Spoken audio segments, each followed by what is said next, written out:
Welcome to the horror page. आज की कहानी शुरू होती है एक ऐसे जंगल से जहां सूरज की रोशनी भी पूरी तरह जमीन तक नहीं पहुंचती, जहां रात होते ही पेड़ों के बीच से आती है फुसफुसाहट की आवाज। और कहते हैं उस जंगल के बीचों बीच एक प्राचीन मंदिर है। उस मंदिर के नीचे छुपा है नागिन का खजाना, लेकिन उस खजाने को पाने की कोशिश करने वाला आज तक जिंदा वापस नहीं आया। तो अगर आप कमजोर दिल के हैं तो वीडियो यहीं पर बंद कर दीजिए, और अगर हिम्मत है तो चलिए शुरू करते हैं।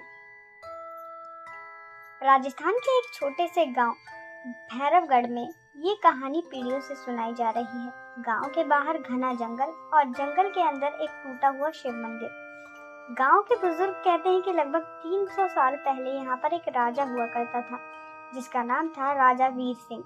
राजा के पास बहुत सी धन संपत्ति थी, सोना, हीरे, मोती, लेकिन उसे ये डर था कि दुश्मन राज्य पर हमला कर देंगे। तो उसने अपना सारा खजाना इस मंदिर के नीचे छुपा दिया। लेकिन राजा ने एक बहुत बड़ी गलती कर दी। उसने जंगल में रहने वाले नागों के कुल की भूमि पर यह मंदिर बनवाया था, जिससे नागों की रानी एक इच्छाधारी नागिन क्रोधित हो गई। उसने राजा को श्राप दिया कि तेरा धन कभी किसी इंसान को सुख नहीं देगा, जो भी इसे लेने आएगा वो पत्थर बन जाएगा।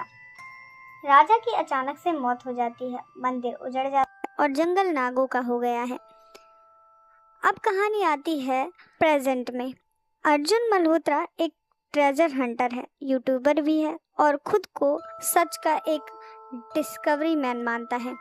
उसे एक पुरानी डायरी मिली जिसमें मंदिर का जिक्र था। डायरी में साफ लिखा था शिवलिंग के नीचे गुप्त सुरंग है और वहीं पर राजा का खजाना छुपा हुआ है। अर्जुन को लगा ये उसका सबसे बड़ा वीडियो होगा, वायरल, करोड़ों व्यूज और असली खजाना अलग से। उसने अपने दोस्त राघव को भी साथ ले लिया। गांव पहुंचे तो लोगों ने उन्हें चेतावनी दी, मत जाओ वहां, अमावस्या आने वाली है और उस रात नागिन जाग जाती है। अर्जुन हंसने लगा। 21वीं सदी में भी लोग नागिन पर विश्वास करते हैं, लेकिन उसे नहीं पता था कि इस बार कहानी अलग होने वाली है। अमावस्या की काली रात आ चुकी है, हवा में अजीब सी ठंडक है। दोनों कैमरा, टॉर्च और खुदाई के औजार लेकर मंदिर पहुंच जाते हैं। जैसे ही अंदर कदम रखते हैं, मंदिर की घंटियां अपने आप हिलने लगती हैं। राघव घबरा जाता है, भाई हवा भी नहीं चल रही। अर्जुन ने कैमरे की ओर देखा। दोस्तों, ये देख रहे हो आप, शायद पुरानी रस्सी ढीली है, लेकिन उसकी आवाज़ में भी हल्की सी घबराहट नजर आ रही थी। उन्होंने शिवलिंग को हटाने की कोशिश की। जैसे ही उसे थोड़ा सा खिसकाया, नीचे पत्थरों के बीच एक गोलाकार रास्ता नजर आया, एक सुरंग। नीचे से ठंडी हवा आ रही थी और फुफकारने की भी हल्की आवाज आ रही थी। दोनों नीचे उतर जाते हैं। दीवारों पर सांपों की आकृतियां बनी हुई थी, कुछ जगह असली सांप भी रेंगते हुए नजर आ रहे। दोनों नीचे उतर गए। दीवारों पर सांपों की आकृतियां बनी थी, कुछ जगह असली सांप भी रेंगते हुए नजर आ रहे थे। सुरंग के आखिर में एक बड़ा सा रूम था।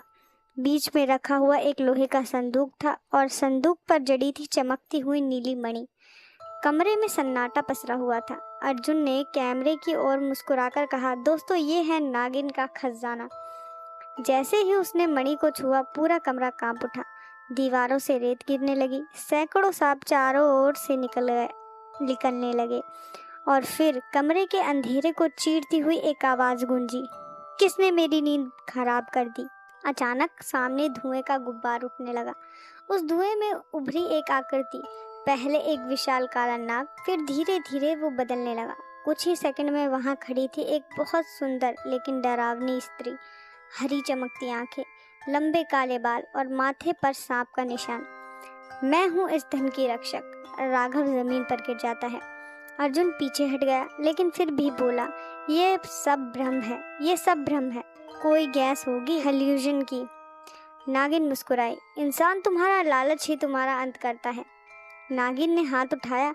दीवारों पर उभरी तस्वीरें जिंदा हो गई। राजा वीर सिंह, उसका लालच और उसका पत्थर बन जाना। जो भी इस मणि को छुएगा उसका दिल पत्थर का बन जाएगा। अर्जुन ने मणि छोड़ दी, लेकिन बहुत देर हो चुकी थी। उसकी उंगलियां धीरे धीरे काली पड़ने लगी, त्वचा सख्त होने लगी। राघव जोर से चिल्लाया, माफ कर दो हमें, हम चले जाएंगे यहाँ से। नागिन की आंखों में एक पल भी नरमी नहीं आई। एक की जान बदले में एक की मुक्ति।